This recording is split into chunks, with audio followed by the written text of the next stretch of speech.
ہمارا جو جذبہ عبادت ہے وہ سرد ہے، وہ ٹھنڈا ہے، اس میں ہلچل نہیں ہے، اس میں حرارت نہیں ہے، اس کے اندر اس میں حدت نہیں ہے۔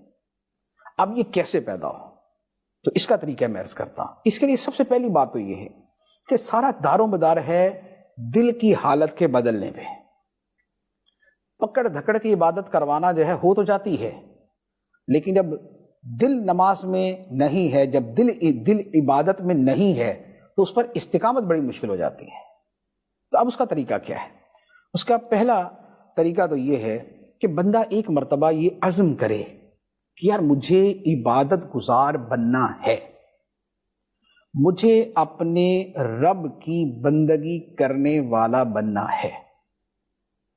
یہ جو آیت مبارکہ ہے جو فرمایا ان صلاتی و نسکی و محیای و مماتی للہ رب العالمین، کہہ کہ میری نماز اور میری قربانیاں اور میرا جینا اور میرا مرنا سب اللہ کے لیے ہے جو سارے جہانوں کا پالنے والا ہے۔ تو مجھے اپنے آپ کو ایسا بنانا ہے، میری نماز اللہ کے لیے، میری قربانیاں اللہ کے لیے، میرا جینا اللہ کے لیے، میرا مرنا اللہ کے لیے۔ تو ایک مرتبہ خود کو ایسا بننے کے لیے تیار کرے۔ جب بندہ سوچ بناتا ہے تو سوچ کے بعد پھر عمل کا راستہ آسان ہوتا ہے۔ تو پہلی بات تو یہ سوچ بنانا ہے۔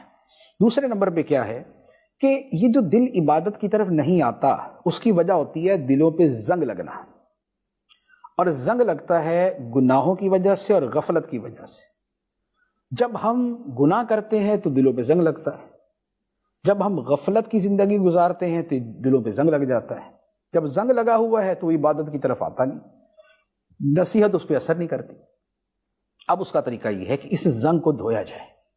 زنگ کو دھویا جاتا ہے نمبر 1 توبہ سے، نمبر 2 قرآن کی تلاوت سے، اور نمبر 3 موت کو یاد کرنے سے۔ جب بندہ موت کو یاد کرتا ہے تو یہ زنگ اترتا ہے، جب تلاوت کرتا ہے تو زنگ اترتا ہے، جب توبہ کرتا ہے تو زنگ اترتا ہے۔ تو اب دوسرا کام یہ ہے کہ بندہ اپنے دل کا زنگ اتارے۔ تیسرے نمبر پہ عبادت کے فضائل پڑھے، جیسے نماز کے فضائل، روزے کے فضائل، صدقہ و خیرات کے فضائل، حج کے فضائل، نفلوں کے فضائل، تلاوت کے فضائل، درود کے فضائل۔ ان ساری چیزوں پہ آپ کو مکتبۃ المدینہ کی کتابیں مل جائیں گی، آپ ان کا مطالعہ کریں۔ جب آپ مطالعہ کریں گے تو دل تھوڑا سا حرکت میں آئے گا ان کاموں کے لیے۔ تو یہ ایک اور طریقہ۔ اچھا، اس کے ساتھ مزید یہ ہے کہ عبادت گزاروں کے واقعات پڑھیں، جیسے نبی پاک علیہ السلام، صحابہ کرام، تابعین، بزرگان دین کی۔ تو واقعات پڑھنے سے بھی دل میں شوق پیدا ہوتا ہے۔ اور ایک اور بات یہ ہے کہ تھوڑا سا تکلف کرے۔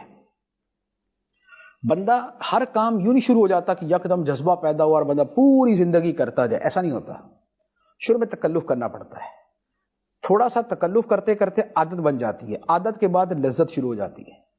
تو عبادت میں بھی یہی کرنا پڑتا ہے کہ تھوڑا سا تکلف کر کے عبادت کرے۔